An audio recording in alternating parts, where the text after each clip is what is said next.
Funciona genial. Buenas tardes. Bien, pues hoy vamos a dar comienzo a la tercera y última jornada del seminario en torno a la exposición maniera. Como digo siempre, colaboración necesaria entre el Museo del Greco y la Universidad de Castilla-La Mancha. Y hoy comenzamos dando la bienvenida a alguien a su propia casa, como ayer, a Jaime Moraleda, que es licenciado en Humanidades y doctor en Historia del Arte por esta misma universidad, donde actualmente ejerce como profesor contratado, doctor en Historia del Arte en la Facultad de Humanidades de Toledo, de la que también es vicedecano. A partir de su tesis doctoral, que le dirigió la catedrática Palma Martínez Burgos García, ha centrado su investigación en la evolución de los códices iluminados españoles desde finales del siglo XV a finales de la Edad Moderna, con especial interés en el trasvase de modelos entre diferentes regiones españolas y el arte español. En este contexto es uno de los investigadores del proyecto I+D Toledo, Italia, Relaciones Artísticas de Ida y Vuelta. También ha disfrutado de diversas estancias por diversas partes del mundo, Europa, Estados Unidos, Nueva York, Roma, en instituciones tan importantes como la Hispanic Society of America y la Biblioteca Apostólica Vaticana, y también ha desarrollado una tarea de investigación, por la que además le hemos tenido en el Museo del Greco hace poco, centrada en la representación de las ciudades españolas desde finales del siglo XIX y comienzos del XX. Así que nada, con esto damos por inaugurada la sesión de hoy y vamos con ello. Bien, muchas gracias, Carolina, por tu presentación, por tus cariñosas palabras. Muchas gracias a los que asistís hoy a esta sesión, a esta doble sesión con la que continuará después con Almudena Pérez de Tudela, especialista en el Escorial. Y yo, como estoy en casa, pues es verdad que tengo un poco de ventaja, ¿no? Pero aún así, pues impone, ¿no? De todas formas, estar aquí para hablar de mi tema de investigación principal, ¿no? Que es la miniatura. Si ayer hacíamos una reflexión, una referencia a esa sombra en la que caían muchos pintores en el contexto toledano, después de estar el Greco, ¿no? Impartiendo esas lecciones, ¿no? De renovación, ¿qué más oscuridad que esos autores que se van a dedicar a un arte que ya nacía por sí mismo para estar oculto, o por lo menos para no ser un arte a ojos de todos? Los iluminadores de códices que se destinaban al uso de coros capitulares, de coros monásticos, incluso al disfrute y oración del contexto privado, ¿no? De las familias, de la familia real o de las familias nobles. La miniatura es la hermana pequeña de la pintura y en muchos casos no solo desconocida, sino, vamos a decir, incluso ciertamente despreciada en muchas exposiciones donde es más un objeto decorativo, más que un objeto de análisis, de estudio, donde también irradió la renovación de esa contramaniera. El toledano Hernando de Ávila, que conocemos como miniaturista, como pintor, como escultor, como tratadista, fue una de las figuras clave en el contexto de la miniatura del Escorial en la segunda mitad del siglo XVI, aunque seguramente que ustedes lo conocen también por participar en la segunda tasación del entierro del señor de Orgaz, del Greco. Como iluminador ya aparece referenciado en el Escorial al servicio de la librería coral del Escorial, del monasterio Jerónimo, desde 1583 a 1586. Pero su importancia radica no solo por lo que supone su tarea como iluminador en la librería del monasterio Jerónimo, sino por lo que supone también la conexión de esas nuevas manieras, de esas nuevas formas renovadas que se van a introducir en la miniatura escorialense, con lo que después se va a materializar en la sede primada de la Catedral de Toledo. La tradición de encargar la elaboración de códices litúrgicos para uso del cabildo toledano, bien destinados al coro, bien destinados a la liturgia del altar mayor, era muy habitual. Sin embargo, tenemos que entender también que esto va en un proceso de transformación, de cambios y de evolución, partiendo del siglo XVI con las referencias al misal rico de Cisneros y en un proceso de no permanencia en cuanto a la estética, sino de constante transformación, nos vamos a ir encontrando también de cómo se van a ir implantando en la miniatura toledana esos rasgos de cambios, esos rasgos de nuevas maneras que, procedentes del país trasalpino, llegarán a ir fraguando también en el contexto de la miniatura. Si bien es cierto que no podemos hacernos a la idea, y tenemos que ciertamente desecharla, que nos evoca una imagen como el fotograma que he traído a colación de la película El nombre de la rosa, y que seguro que ustedes conocen bien. Hablando de un scriptorium, bien incluso en el Escorial o bien incluso en Toledo, tenemos que desechar esta idea, ¿no?, que nos reúne a un conjunto de monjes al servicio de la elaboración y ejecución de amanuenses e iluminadores y encuadernadores. Nada más lejos de la realidad. Lo común era que estos trabajos se externalizaban, se entregaban a especialistas de la miniatura, de la escritura y de la encuadernación, que devolvían, tras unos acuerdos, sus obras realizadas al cabildo, en particular a la obra y fábrica, que es quien después ejecutaba la liberación de los pagos. Por tanto, tenemos que entender que también en esa evolución constante de los estilos y en esa evolución constante de la miniatura, tiene mucho de la apertura que las entidades religiosas, en este caso el Escorial, pero por supuesto Toledo, van a tener en cuenta a lo largo de la centuria del siglo XVI. Me refería a ese inicio, a ese arranque con la obra del misal rico de Cisneros, donde nos encontramos a una serie de protagonistas, entre ellos, por ejemplo, a Fernando de Jaén, a Alonso Vázquez, a Fray Felipe de Chaves y, por supuesto, al principal de todos, que es Bernardino de Canderroa. Bernardino de Canderroa, una figura que, por supuesto, no está en los estudios ni siquiera de la propia ciudad de Toledo, porque ha pasado un poco desapercibido, podríamos ponerlo casi en paralelo con Juan de Borgoña. Comparten ese mismo contexto de transformación, de unas pautas que vienen del mundo flamenco, pero que se van adaptando progresivamente a la transformación, a las fórmulas a la antica, las fórmulas italianizantes. De hecho, esta página la he elegido de forma absolutamente caprichosa, porque en una de las páginas podemos observar, concretamente en la primera que tienen a su derecha, una imagen todavía evocadora de las corrientes pictóricas de la miniatura que procedían de la escuela flamenca de Gante y Brujas, muy característica en la etapa final del siglo XV en el contexto europeo, donde se mezclaban las imágenes de flores, vegetales varios, animales, entomología, todavía incluso elementos caprichosos, un poco ciertamente heterogéneos, donde la imagen de los márgenes, de lo marginal, tenía muchas veces muy poco que ver con el mensaje litúrgico que se proyectaba en un libro como un misal destinado ni más ni menos que a la sede episcopal toledana.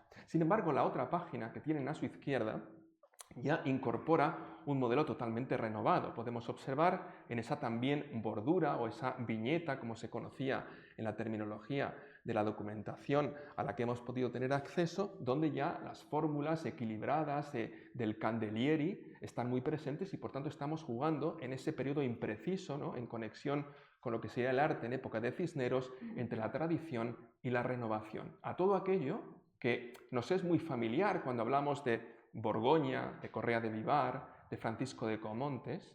Todo eso también se hace presente en la miniatura que, aun siendo la hermana pequeña, supo absorber y adaptarse perfectamente a estas transformaciones.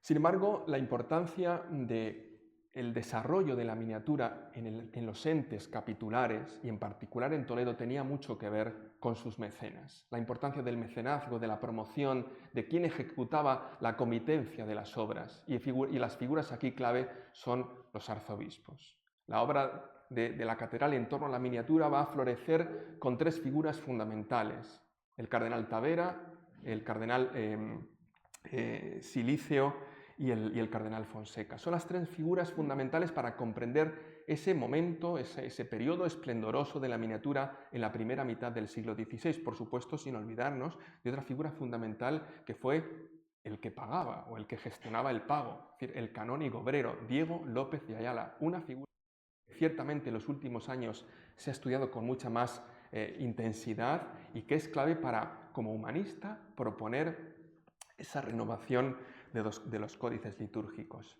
Pero si hemos dicho que el esplendor en muchos casos de estos trabajos iluminados dependía de sus comitentes, de sus mecenas, cuando estos mecenas no apoyaban ese desarrollo, esa renovación, o había cualquier aspecto que perjudicara la estabilidad de la cabeza arzobispal, también asistimos a periodos de decadencia. Y es ahí donde nos encontramos con esta frase en la que hacemos referencia al último de los grandes pagos que se va a realizar en la estructura de la obra y fábrica de la Catedral de Toledo en 1559 al iluminador Francisco de Buitrago.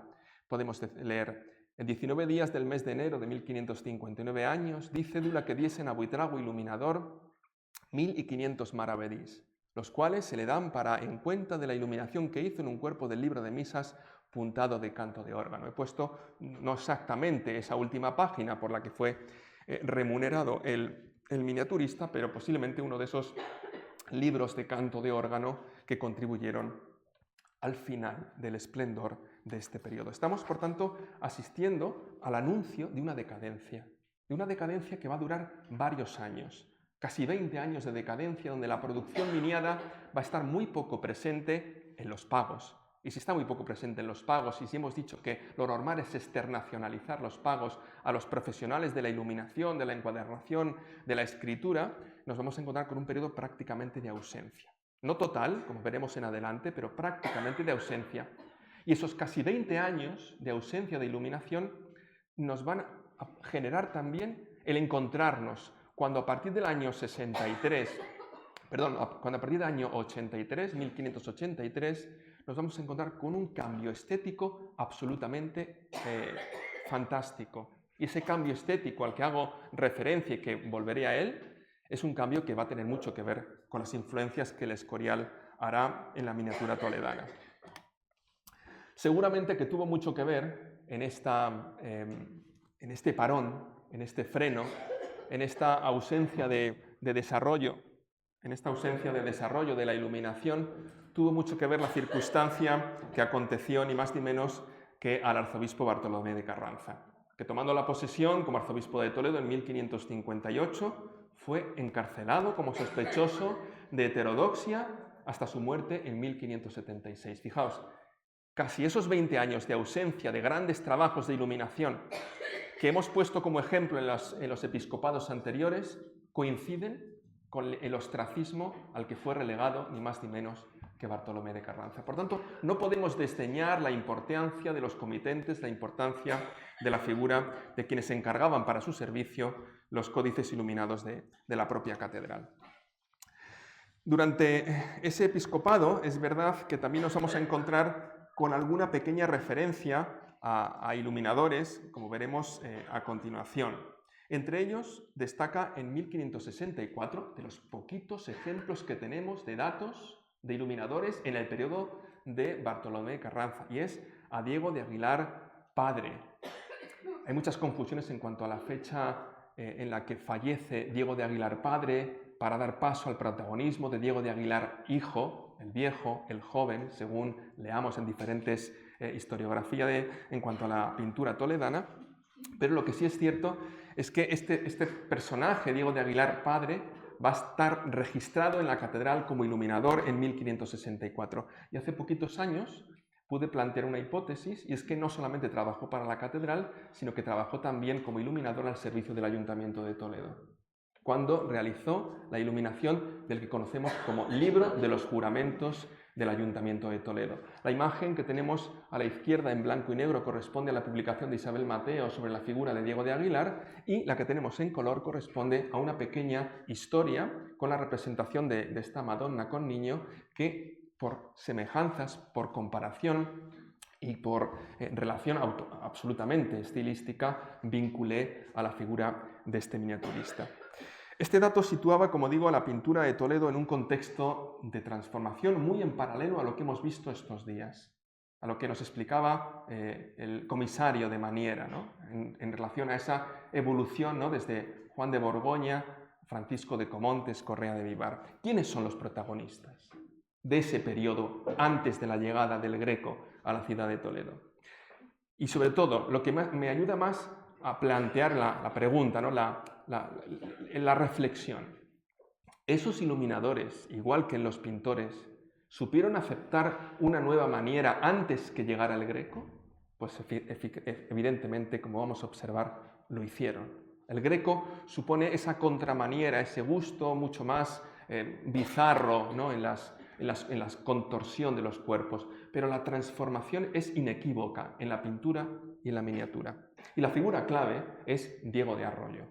Diego de Arroyo es una figura fundamental, que también es pintor de cámara del propio Carlos V, que incluso hace un viaje con el príncipe Felipe II en 1548 a Italia y los Países Bajos. Y es que Italia tenía que ser el catalizador de las transformaciones de los artistas que llegaban a asumir cómo se modificaba la estética del arte. Y cuando volvían a casa y cuando volvían de esos viajes de inmersión estética, transformaban por completo sus maneras de hacer, transformaban por completo la tradición de la que bebían. Diego de Arroyo ha bebido de la tradición de Juan de Borgoña, ha bebido de la tradición clasicista heredada del final del 480 en una composición ciertamente ortodoxa, equilibrada, simétrica, realmente vamos a decir un poco fría en algunos contextos, pero pronto cambia y sobre todo el cambio se produce en esa conexión con el mundo italiano. Ahí he puesto una relación entre Francisco de Comontes en la Epifanía con la obra de Diego de Arroyo o en esta natividad maravillosa y bellísima en relación con la obra de Correa de Vivar. Aparecen también ese pastor asombrado, ¿no?, al que hacíamos referencia estos días, ¿no?, que comentaba Pablo, ese pastor asombrado que se va a convertir casi en una seña de identidad de la pintura toledana, pero de una pintura toledana que no solamente tenemos que ver en tabla o en caballete o al fresco, que también la miniatura hizo reflejo de esa nueva manera que se va a proyectar en la primera mitad del siglo XVI. Por cierto, estas miniaturas corresponden al libro de los prefacios que se elaboró en época del cardenal Tavera para la propia sede episcopal toledana. Pero digo mucho más. Diego de Arroyo está injustamente olvidado por la historiografía española. Diego de Arroyo está injustamente planteado como una figura ciertamente secundaria, cuando es una figura clave y, como digo, catalizadora de toda esa conexión con el mundo italiano y realmente incluso, no porque yo os lleve estudiando muchos años la miniatura, sino adelantado a otros pintores contemporáneos en esa recepción de la nueva maniera. Y el ejemplo más principal lo tenemos en esta fascinante crucifixión, también perteneciente al libro de los prefacios. ¿O no observamos aquí ese gesto bizarro de San Juan, ese cabello crespado, esa visión del dolor materializado en la obra de María, en la figura de María ante el Hijo crucificado?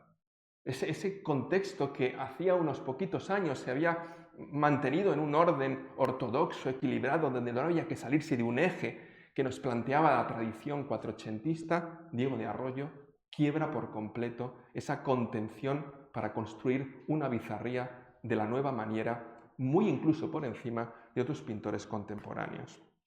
Por tanto, también la miniatura, antes de la llegada del Greco, contribuyó en Toledo a generar una escuela a la vanguardia de esta maniera pictórica que, en muchos casos, y por convertirse en la miniatura, que es verdad que era ciertamente más conservadora, casi por su propia naturaleza, porque iba destinada a una clientela en sí misma que pues, prefería que la obra fuera decorativa, muy brillante, donde los oros bruñidos costaron mucho sacarlos de la página sobre pergamino. Ya os dais cuenta, no hay ni un oro bruñido, no hay ni una pieza brillante como ocurría en la época finales del XV o principios incluso del siglo XVI. Se han producido cambios tan importantes en la miniatura que podríamos considerarla también ya no una hermana menor, sino una hermana en igualdad de condiciones. Pero estos cambios a los que hago referencia tenemos que vincularlos a una etapa nueva que, como decía, después de esos años de silencio, de esos años de casi absoluto silencio en cuanto a la miniatura, nos llevan directamente a una transformación que se va a consolidar mucho más cuando nos acerquemos, por supuesto, al propio Escorial.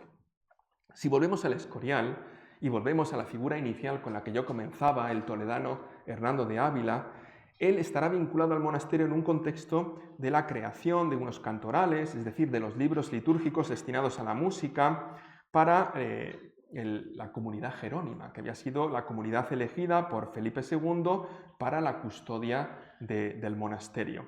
Aquí tenemos la imagen del cantoral, del coro, del facistol, donde se habrían de colocar todos esos libros que va a mimar el rey, porque el rey va a mimar toda la obra del Escorial, desde la arquitectura, la pintura, la escultura, y va a estar en constante preocupación porque la obra en su conjunto sea una obra de calidad y que se adecúe a la perfección a los planteamientos contrarreformistas, como ayer hacían referencia la profesora Martínez Burgos.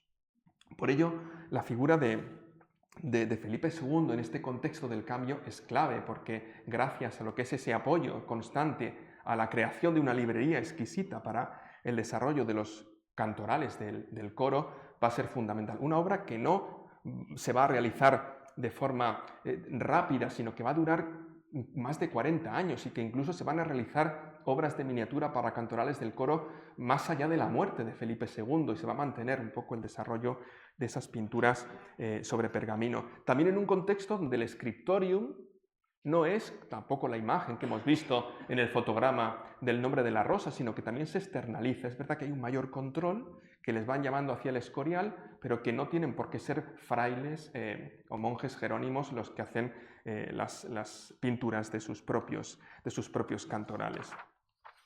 Aquí tenemos un ejemplo, ¿no? Esta imagen me recuerda que luego, cuando termine la conferencia, cuando termine la charla, hemos tenido la osadía de traernos una posible letra capital de un cantoral del Escorial. La tengo arrinconada aquí, ¿vale?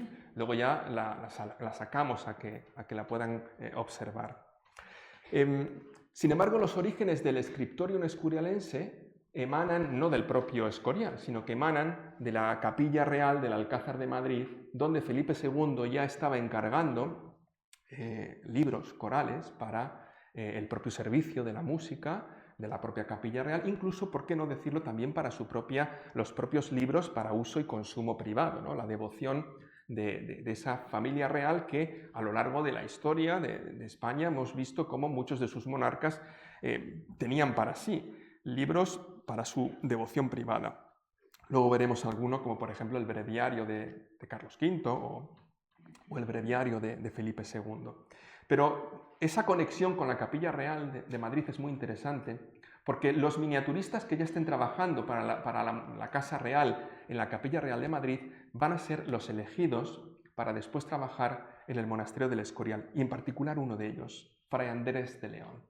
Fray Andrés de León estaba trabajando en 1563 en la propia capilla del Palacio Real de Madrid, y a los pocos meses aparece ya anunciado como trabajando ni más ni menos que es la Fresneda para el ejercicio de esos cantorales iluminados en los que se va a convertir prácticamente en el protagonista de la nueva transformación de la iluminación al servicio del Escorial. En un pequeño paréntesis, fijaos, si en el año 63 ya está trabajando Fray Andrés de León para el servicio de la librería coral del monasterio del Escorial, en 1577 al Papa Gregorio XIII le apetece poner en marcha alguno de los principios del Concilio de Trento. Y uno de esos principios era unificar la música en la Iglesia romana. Y esa unificación era para que en toda la Iglesia romana, que había de mantener un mismo equilibrio en todo el contexto que habría de salir de la Contrarreforma, lo mejor era que todos cantaran, rezaran en unas mismas pautas, lo que habría de alterar el canto toledano o el canto llano de una tradición anterior a la unificación. Ya se habían empezado a escribir los cantorales del Escorial, ya se habían empezado a iluminar y a encuadernar los cantorales del Escorial. Por tanto, Felipe II, queriendo mantener la tradición del canto toledano, de la tradición antigua, va a pedir a Fernando de las Infantas, embajador e insigne músico, que le pida al Papa, si no que rechace esta norma, por lo menos que no la haga obligatoria. Y por tanto va a continuar con el desarrollo de esos cantorales en el mismo contexto de la música toledana. De ahí que sería casi un poco interesante ver la cláusula coercitiva que plantea Felipe II cuando dice: el capellán de altar que fuere remiso a aprender las ceremonias romanas y canto toledano sea penado en las distribuciones y no le hagan parte hasta que aprenda. O sea, había que mantener el culto antiguo, el rezo antiguo, bajo esa tradición en la que se venía constituyendo la obra de los cantorales escurialenses.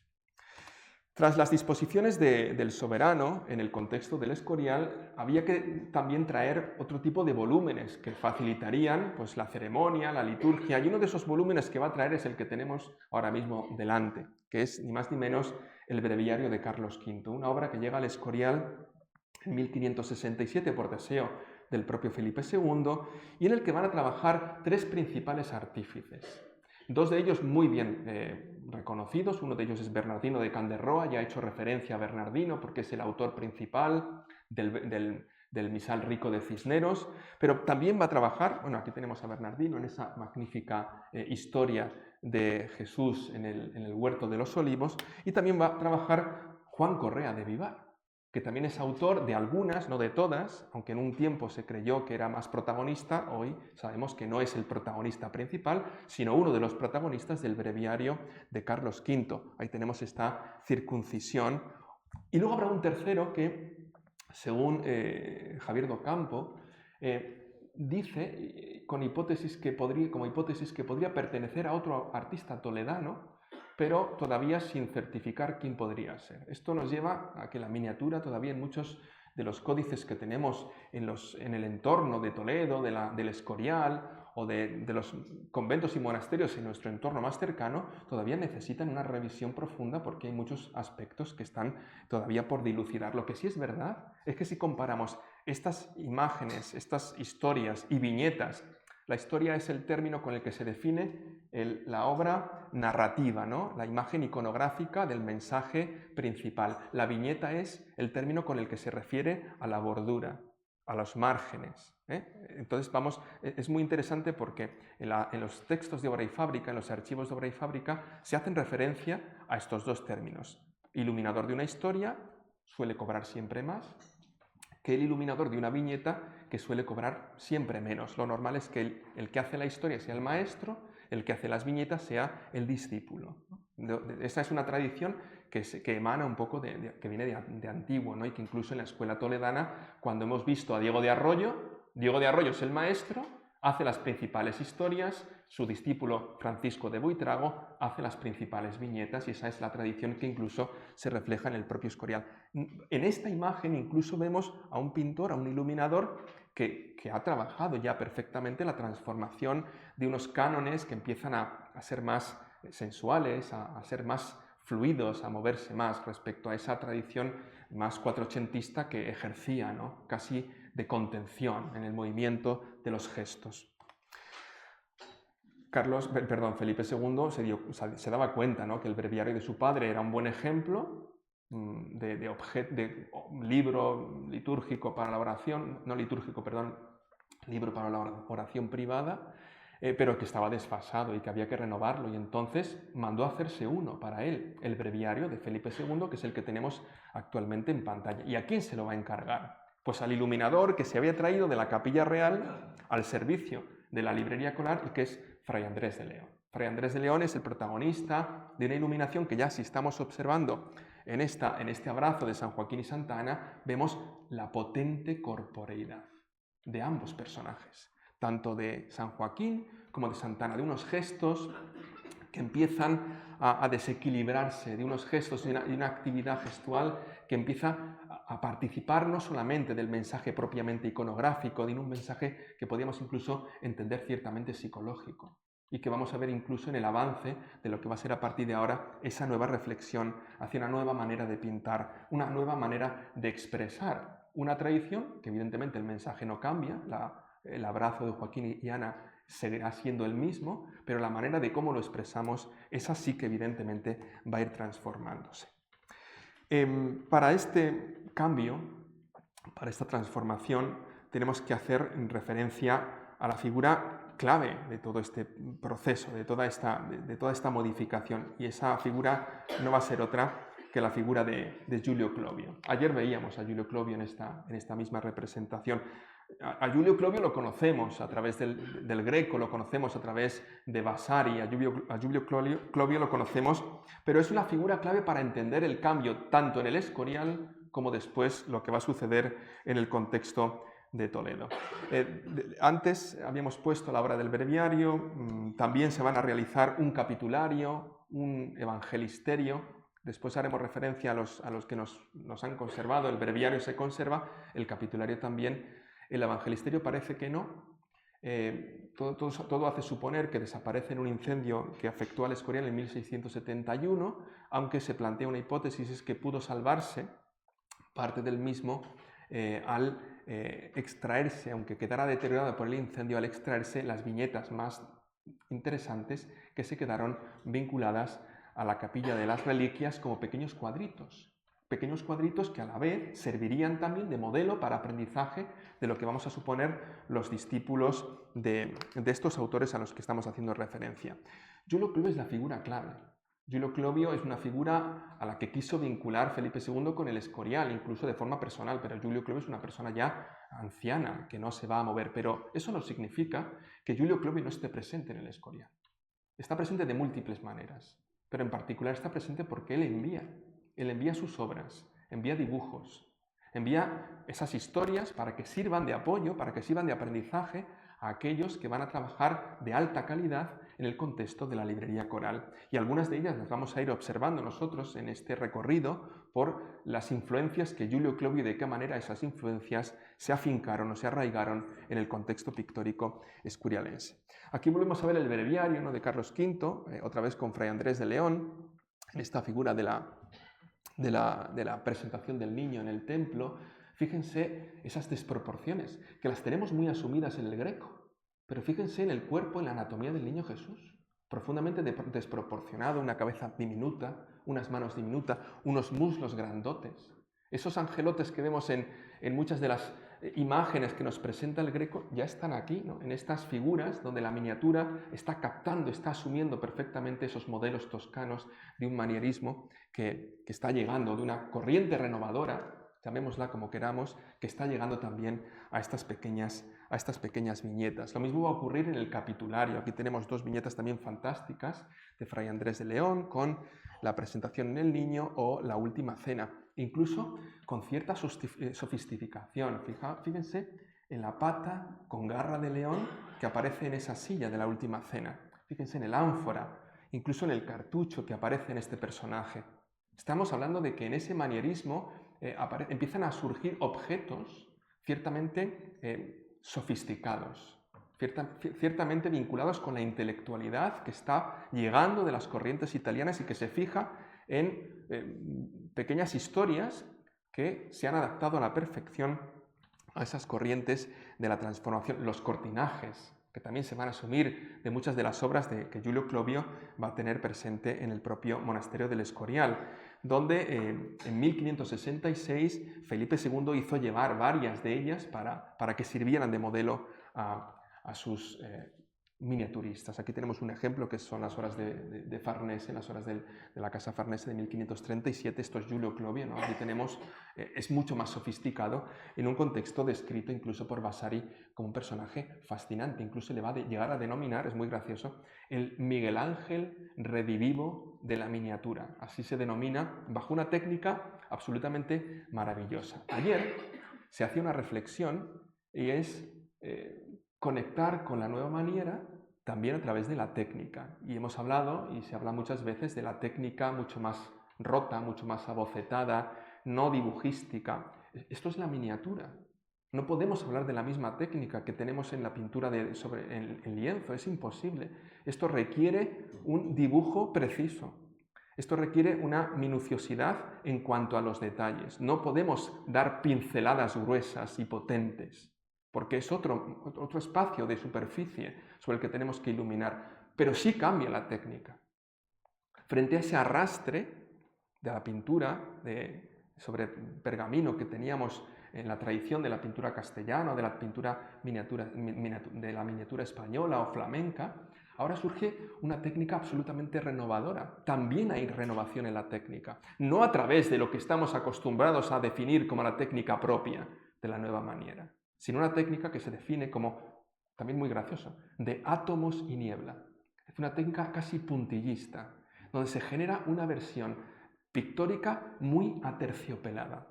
Es verdad que las fotografías son fotografías, pero cuando uno está en el Escorial Almudena, que tiene la suerte de poder pasar las hojas de los cantorales y se acerca perfectamente a la tradición pictórica de Fray Andrés de León, es algo sorprendente cómo con esa certeza y minuciosidad genera un ambiente de atmósfera que se desvanece y que es un cambio absoluto respecto de lo que era la tradición pictórica hasta el momento. Por supuesto, añadiendo a esto todos los cambios de composición, de anatomía, de robustez, de bizarría en los gestos, todo esto también, porque la miniatura capta también esa reflexión, pero también una nueva técnica, que también podemos considerar propia de esta nueva tradición de cambios. Una de las más clovianas que tenemos en el contexto escurialense es este Cristo en el sepulcro, ¿no? La obra que tenemos a la izquierda es Fray Andrés de León, allá Fray Andrés de León, la de la derecha de Giulio Clovio. Fíjense las citas, ¿no? Lo que decíamos ayer, las citas, ¿no? Cómo se copian, cómo se toman de referencia. Y en particular quiero que nos fijemos en el rostro de María Magdalena. Fíjense, le voy a hacer un poquito más grande. Un rostro de perfil, con una nariz muy recta que nace de la propia frente. Fíjense en el rostro que utiliza Giulio Clovio para el Cristo en el sepulcro. Exactamente. No son citas calcadas al 100%, ¿no? Pero evidentemente está ahí la figura de Clovio que como referencia les va a servir a los iluminadores escurialenses para adaptarse a eso que quería Felipe II en el contexto de la miniatura.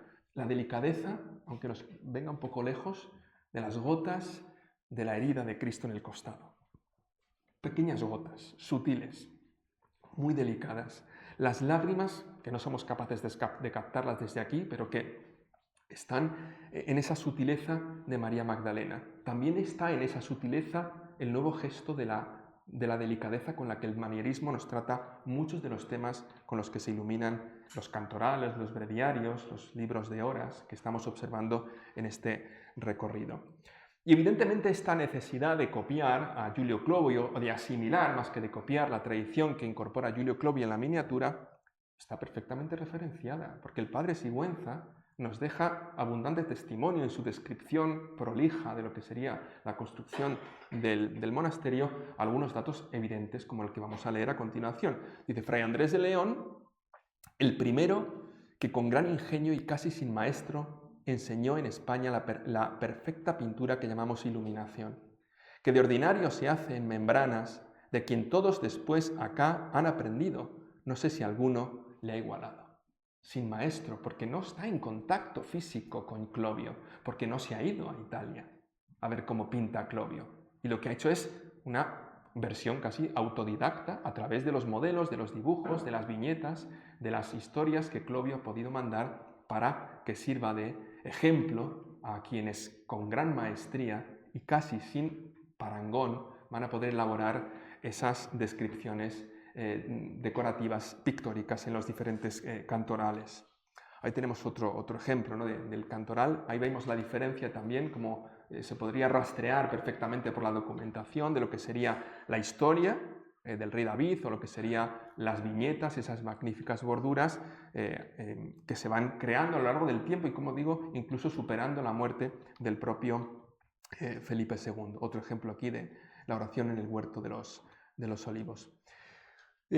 Respecto a su discípulo, a Fray Julián de la Fuente el Saz, que es el discípulo que aprende de Fray Andrés, dice, son invención y labor de Fray Julián, cosas por extremo acabada, y la mejor labor que se ha visto. Y si fuera igual el dibujo, sin duda le podríamos poner con los primeros o más alto en el arte. Está diciendo que es magnífico, es un pintor excepcional, que es un miniaturista, pero que falla en el dibujo. O sea, todas esas referencias, ¿no? Las está comparando sin duda alguna con el que se considera que es el principal de todos los iluminadores, que es Fray Andrés León, al que hemos hecho referencia en estos momentos. Ahí tenemos un detalle, ¿no? De la figura de San Juan, he dicho antes, San Juan Evangelista, ¿no? Que tenemos en Patmos, en esta imagen maravillosa. Igual, lo que decíamos con el niño Jesús, fíjense en la desproporción del cuerpo.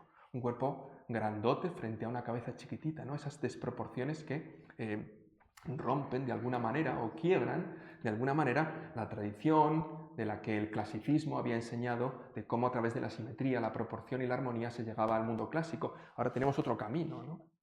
Otro diferente camino que no es que rompa directamente con el mundo clásico, sino que nos enseña otra perspectiva, ¿no? hacia la que dirigir la pintura. O esta circuncisión exactamente en esa misma línea de Fray Julián. De las obras de Clovio, como decía, el propio Felipe II hizo traer al Escorial algunas pinturitas, ¿no? Esas imágenes que el propio Clovio había mandado al Escorial junto con algunas notas, con algunos dibujos, y que servirían sin duda alguna de modelos. Ahí tenemos el Cristo en el sepulcro o el David y Goliat, actualmente pongo la ubicación donde se encuentran, o la imagen de la Sagrada Familia con Santa Isabel y San Juanito del Lázaro Galdiano, que quizás es una de las más exquisitas, ¿no? Y que también que sirvió mucho de copia porque al estar en el Escorial, pues como veremos en adelante, sirvió de modelos. En particular, esta, a la que hago referencia, fíjense también en la propia corporeidad de la Virgen María, muy miguelangelesca, ¿no? Muy rotunda. Pues todo esto está en la miniatura, la propia imagen de Santa Ana, San Juanito, que ya tiene una edad considerable, ¿no? En esa reflexión anatómica tan potente con la que se va a decorar. Y luego la ventana abierta, ¿no? Ese, casi podríamos llamar ya ese cuadro dentro del cuadro, ¿no? Donde hay una referencia incluso a Florencia, porque no olvidemos que Giulio Clovio está al servicio de los Farnese, pero que está trabajando también en Florencia, en el Palazzo Pitti. Ahí, en la corte de Cosimo de Medici, está trabajando el propio Giulio Clovio, después en Roma, donde se encuentra con el Greco, donde ayer veíamos la presentación de Clovio, ¿no? Al Greco como discípulo de Tiziano. Bueno, pues esta obra que estaba en el Escorial, le va a servir de modelo a, ni más ni menos, que Hernando de Ávila. Y Hernando de Ávila, en esta historia de la Natividad, vamos a observar exactamente un modelo muy semejante, una nota, ¿no? Una cita a esa reflexión de la asimilación de los modelos clovianos. Y vemos también la ventana abierta, vemos una silla muy semejante, esas sillas de tijera muy semejantes, vemos un cuadro dentro del cuadro siguiendo esos modelos que evidentemente nos están llevando a clarificar que los modelos de Clovio son modelos que impregnan, ¿no? La miniatura escurialense en este contexto, en esta centuria. Otra de las obras que se vinculan al Escorial es la Sagrada Familia, ¿no? La imagen de esta Sagrada Familia con este soldado, ¿no? Que aparece justo enfrente de nosotros, con armadura, también muy exótica, ¿no? Una armadura a la romana, un poco anacrónica, de lo que allí también se hablaba, ¿no? Ese anacronismo, esa ruptura de los cánones oficiales, ¿no? De lo que era esa vieja tradición, y unas desproporciones constantes, unos gestos, unos movimientos, una búsqueda no solamente de lo que era el mensaje religioso o devocional propiamente dicho, sino una captación de las emociones, de la psiquis, de lo que nos puede llegar a suscitar una imagen más allá del propio mensaje, vamos a decir, doctrinal, ¿no? Lo que nos encontramos. Y esta imagen, junto con la que hemos visto anteriormente de la Sagrada Familia, formaban una parejita. Dice, estas dos pinturas iluminadas no parecen en las guardajoyas, en el espacio del Escorial, más de una anotación en la margen de la partida del memorial de la letra de Su Majestad que dice, velas el fraile y no sabe si las tiene Su Majestad o el fraile. Es decir, que las está compartiendo con Fray Andrés. Porque Fray Andrés las necesita. ¿Las necesita para qué? Para lo que quiere Felipe II, y es que la miniatura del Escorial no sea cualquier manera, no sea de cualquier forma, sino que esté vinculada directamente a lo que es la corriente cloviana que tanto deseaba el propio rey. Al margen de estas influencias que Clovio hemos visto ya evidentes cómo va a materializarse en el contexto de esa fuente, ¿no?, principal a la que va a llegar la transformación de la miniatura escurialense, no solamente las fuentes clovianas van a estar en ese desarrollo de transformación o de cambio, sino otras. Y entre esas otras están sus dibujos, pero también las fuentes de la estampación, o sea, las estampas. El fluir de las estampas en los talleres de los iluminadores es tan importante como en los talleres de los pintores. Exactamente igual. Por eso decía que la miniatura está al mismo nivel, en un mismo contexto de dónde se van a asumir las fuentes, las citas y todos esos modelos que después van a llegar a convertirse en obra final, como la que estamos observando de Hernando de Ávila, en este cantoral del monasterio del Escorial. ¿Están tomando la obra de Tiziano que fue a parar a la iglesia de Prestado del monasterio? ¿La están tomando de la estampa que diseñó Cornet Riscort como gran grabador del pintor veneciano y que se tenía en el Escorial gracias a la gran colección de Arias Montano en el contexto de la biblioteca? Pues las fuentes, son múltiples los detalles que nos pueden llevar a veces a mirar en exclusiva la pintura final o a esas corrientes que se van a ir asumiendo como citas de las estampas, de lo que llamamos popularmente un grabado, ¿no? De esas estampas que van a ir circulando por los talleres pictóricos. Por tanto, Hernando de Ávila, que ya pertenece a la segunda generación de iluminadores, porque Hernando de Ávila se incorpora una vez que ya ha fallecido Fray Andrés de León, y por tanto a esa segunda generación que va a seguir un mismo proyecto, ya no solamente le influye Clovio, sino que le va a influir poderosísimamente la pintura veneciana y en particular muchas de estas pinturas que estaban asumidas a través de la estampación. Estos son los datos que tenemos de la llegada de Ávila al Escorial. Dice, en la villa del Escorial, a 8 días del mes de febrero de 1583 años, ante mí el escribano público y testigos pareció Hernando de Ávila, pintor y vecino de la villa de Madrid, como principal deudor, y Juan Bautista Monegro, escultor, como su fiador. Dijeron que se obligaban y obligaron a que el dicho Hernando de Ávila iluminara para los libros del coro del dicho monasterio las historias y viñetas que les fuere ordenado. O sea, ya sabemos que a la muerte de Fray Andrés de León necesitamos seguir con el proyecto de elaboración de los diferentes cantorales y necesitamos iluminadores. Luego hablaremos de otras figuras también que están en contacto con esas generaciones iniciales. Por tanto, Hernando de Ávila lo vemos entre el 83 y el 86 al servicio del Escorial. Y por supuesto también en conexión con lo que sería el trasvase de esas fuentes a la propia Catedral de Toledo. En la colección de la Catedral de Toledo, sobre todo y ante todo, hay una obra fascinante que tampoco ha trascendido en exceso. Todo el mundo conoce más o menos de oídas, ¿no? El Misal Rico de Cisneros. Incluso lo hemos visto en exposiciones en múltiples ocasiones, ¿no? Cuando la exposición de Cisneros, allí estaban 3 volúmenes del Misal. Pero, ¿y el Misal de Quiroga? Está prácticamente en el ostracismo, es lo que yo decía. Es verdad que hay muchos pintores que han quedado a la sombra después de lo que significó el Greco en el contexto toledano. Pero hay obras como el Misal de Quiroga que prácticamente no son sus iluminadores, es que es la propia obra la que está en el más absoluto ostracismo. Y sin embargo es también merecedor del apodo El Rico, porque aunque es mucho menos prolífico en detalles en cuanto a las borduras, a las viñetas que hemos indicado antes, tiene una calidad técnica absolutamente sorprendente. La obra del Misal Rico de Cisneros se elabora a partir de 1583. Y esa obra de 1583 está caracterizada por una casi definición que yo he puesto como de mucha simpleza y llaneza. Esto lo cojo de Ambrosio de Morales, ¿no? De mucha simpleza y llaneza. ¿Para qué? Para no caer en errores. Y de hecho desaparecen los detalles que hemos visto incluso en Clovio, esa abundancia de elementos narrativos. Es mucho más sobria. Pero claro, es mucho más sobria por esa contramaniera a la que ayer se hacía referencia, intentando conectar las nuevas fórmulas estéticas en la nueva corriente pictórica con la Contrarreforma.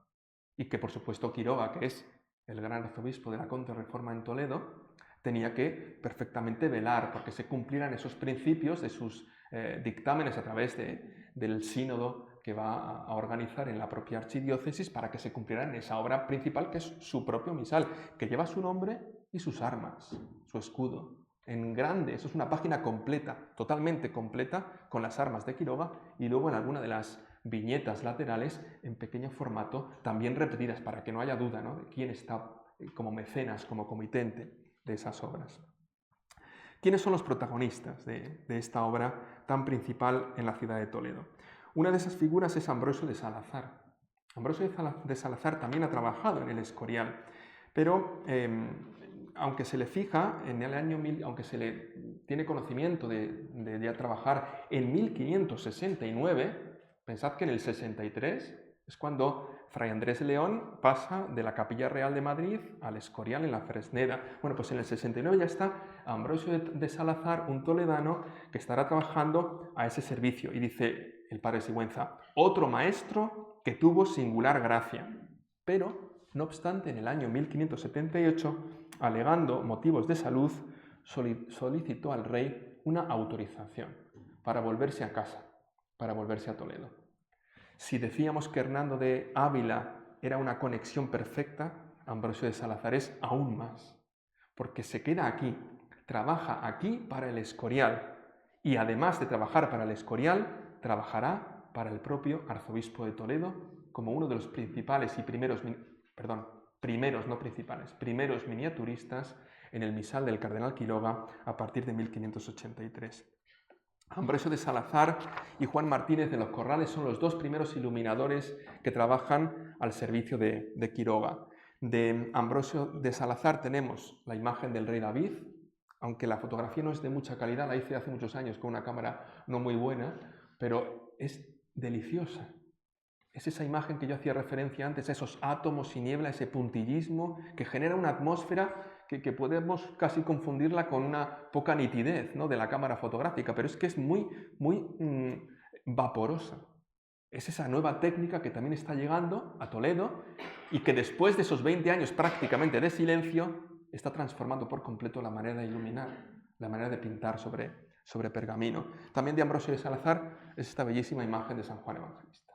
Fijaos, ya con el gesto, con la mano sobre la cabeza, meditando, como esos apóstoles que hemos visto en otros pintores de esa renovada manera a la que estamos acostumbrados en estos días tan ricos, ¿no?, para poner sobre la mesa la reflexión de eso que es tan complejo y que es el manierismo y que definirlo sería ciertamente arriesgado, pero que lo vemos y lo entendemos. Esa reflexión de los gestos que no se habían producido en la etapa anterior de la pintura. Y de Juan Martínez de los Corrales tenemos también en el primer volumen, porque son 10 volúmenes del misal rico del misal de, yo le llamo rico casi por afecto, ¿no?, pero es el misal de Quiroga. Son 10 volúmenes, 5 para el lado del Evangelio, 4 para el lado del Evangelio, 6 para el lado de la epístola. Aquí tenemos a San Andrés, también bellísima, ¿no?, esta representación, pero fijaos, ya no hay nada detrás, para no despistarnos, sencillez, para que, como decía Ambrosio de Morales, pues no haya tentación de caer en elementos que generen una alteración de las fuentes sagradas, ¿no?, para que no se altere la devoción hacia la imagen principal, que es la imagen de las hagiografías de los diferentes santos a los que se hacía referencia. Y también esta magnífica representación de San Esteban, otra imagen también evocadora. Fijaos, esa mirada hacia arriba, ¿no?, que en estos días de atrás también contemplábamos cómo los santos están en conexión casi psicológica, ¿no?, esa reflexión no solo de mostrarnos quiénes son, sino cómo se están postulando para un pensamiento, cómo se están postulando para adivinar un poco más allá de ese mensaje que a priori tenía que ser más sobrio, ¿no?, como planteaba el clasicismo inicial. De Juan Martínez de los Corrales tenemos esta otra bellísima Epifanía, pero es que es una Epifanía que, si la ponemos en paralelo con el libro de horas de los Farnese de Giulio Clovio, que es el que tenemos aquí, fíjense algunas de esas citas, ¿no?, que decíamos ayer. ¿Vio Juan Martínez de los Corrales el libro de horas de los Farnese? No. ¿Qué pudo haber visto en cualquier caso? Pues quizá un dibujo, porque también Clovio envía dibujos para que aprendan los miniaturistas de Felipe II. Y Juan Martínez de los Corrales ha trabajado en el Escorial y después trabajará en la catedral, por cierto, no solamente como iluminador, sino como cantor del coro. También aparece en los pagos del libro de obra y fábricas de la catedral como psalmeador. Canta los salmos en el coro capitular y, por tanto, tiene esa doble función. De hecho, los últimos años de vida de Juan Martínez de los Corrales solo aparece en los pagos como cantor. Ya no solo como iluminador, supongo que porque pues, su edad pues, no le permitía ser tan diestro en la iluminación. Pero fíjense esos detalles, fíjense la referencia a Felipe II. Ahí está, en ese retrato a lo divino, ¿no? que es tan característico también de este periodo, de este contexto. Fíjense cómo con el dedo índice nos está señalando, nos está guiando la mirada frente a contarnos solamente la historia de lo que es la Epifanía, nos está atrayendo al espectador, nos está llamando para que reflexionemos con él. Y esos mismos gestos, esas mismas conversaciones, fíjense la conversación entre Gaspar y Baltasar. Están como mirándose, ¿no? Lo mismo ocurre en la historia de Giulio Clovio. El otro gran iluminador, y ahora sí podría decir el principal, es Juan de Salazar. Juan de Salazar es hermano de Ambrosio de Salazar. Ya le hemos visto que ya ha vuelto a Toledo por esa enfermedad a partir del año 78. Seguramente que Juan de Salazar, que también está vinculado al Escorial, donde realmente aprendes con su hermano. Donde realmente aprende las nuevas fórmulas es con su hermano, que está aquí en Toledo trabajando y enviando, ¿no? esas viñetas, esas historias, esas páginas iluminadas al monasterio Jerónimo. Y Juan de Salazar es el protagonista porque es el último iluminador de este gran conjunto de 10 volúmenes, como he dicho antes, que hasta su fallecimiento estará prácticamente a su servicio. Y ahora quiero recoger el guante que decía ayer Palma, ¿no? Sobre que los pintores no solamente es cómo se enfrentan a la pintura, sino su propia personalidad, cómo demandan la importancia de su trabajo, de su labor. Juan de Salazar, no digo que firme todas, pero firma la mayoría de historias que pinta.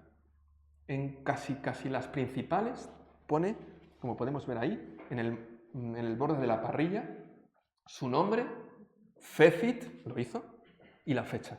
O sea, está reivindicando una obra que no va a tener más cliente que el sacerdote, en este caso el arzobispo de Toledo, cuando imparta el servicio eucarístico en el altar mayor. Pero está reivindicando su personalidad como pintor. Lo mismo que veíamos ayer del Greco. Esa personalidad también forma parte, como la técnica, como los volúmenes, como la composición, como todo lo que hemos estado discutiendo y hablando estos días, también forma parte de iluminadores como Juan de Salazar. De hecho, será el único que en toda la historia de esta catedral de Toledo se le pague simplemente por ser iluminador. No por lo que realiza, sino que tendrá un sueldo anual por ejercer de iluminador con más o menos trabajo, al margen de que, por supuesto, se le libera económicamente cada cantidad que corresponda a sus viñetas e historias, pero tiene un sueldo anual como pintor o miniaturista oficial de la Catedral de Toledo, cosa que no había existido, sí como pintores, pero no como iluminadores. Por tanto, su figura es clave también para entender que en ese contexto de la miniatura, la obra de Juan de Salazar es fundamental. Y claro, si hablamos de las citas, de la conexión con el Escorial, habíamos puesto antes la estampa de Cornelis Cort del Martirio de San Lorenzo, como siguiendo el modelo de Tiziano, y aquí exactamente lo mismo. En el Misal de Quiroga de la Catedral de Toledo, un ejemplo muy parecido, muy semejante en esa historia que realiza Juan de Salazar con el mismo modelo o la misma cita a la que hemos hecho referencia hace un momento. San Bernabé, nos acordamos antes de San Juan, ¿no? Otra vez, con el dedo en la sien, pensativo, reflexivo. No es solamente una iconografía, ¿no? Es llevarnos un poquito más allá a esa reflexión de los mensajes.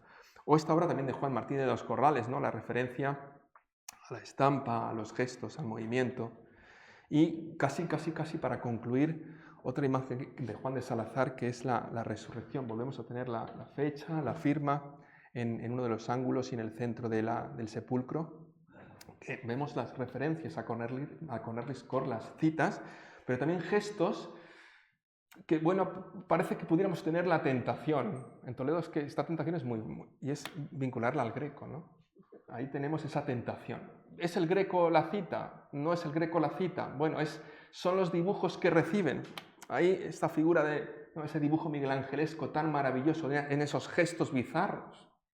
Es que al final eran citas que se compartían por muchos y que aunque la tentación es mirar al Greco como impulsor de también cambios en el contexto de otros artífices, pues no sé si estamos totalmente seguros de ese modelo grequiano. En los iluminadores, sin duda alguna, se conocen, están en un contexto toledano idéntico. Y la última, con la que termino, es esta bellísima representación de la ascensión de Cristo. Una obra que además tiene un dato especial, interesantísimo, y es la firma, porque pone Juan de Salazar, inventor. No dice que el fecit, no dice que lo hizo, sino que crea todo el modelo, todo el dibujo. Ese término inventor, en el contexto del grabado, hacía referencia a cómo los dibujantes creaban intelectualmente el modelo para que después los grabadores, sobre la base de metal, reprodujeran. Vale, pues no es lo hizo, es lo inventó, un modelo profundamente que está en esa personalidad reivindicando su obra. Y esto me lleva a un dibujo que Angulo y Pérez Sánchez atribuyeron a Blas de Prado. No está firmado por Blas de Prado. Ayer hablábamos de Blas de Prado, de las firmas, de los dibujos de Blas de Prado. Este no está firmado. Está en el catálogo que Angulo y Pérez Sánchez publicaron, un catálogo excepcional, por cierto, de dibujo español. Fíjense en esta figura. Es exactamente la misma. Y esta es la historia del arte. Dejarnos con la incógnita. ¿Fue este dibujo de Blas de Prado? ¿Tuvo alguna participación en este modelo Juan de Salazar? Ahí está nuestra disciplina, el seguir indagando, el seguir proyectando el pensamiento, la inquietud por proyectar y saber un poquito más de la herencia recibida de estos iluminadores, así en el Escorial como en Toledo. Muchas gracias.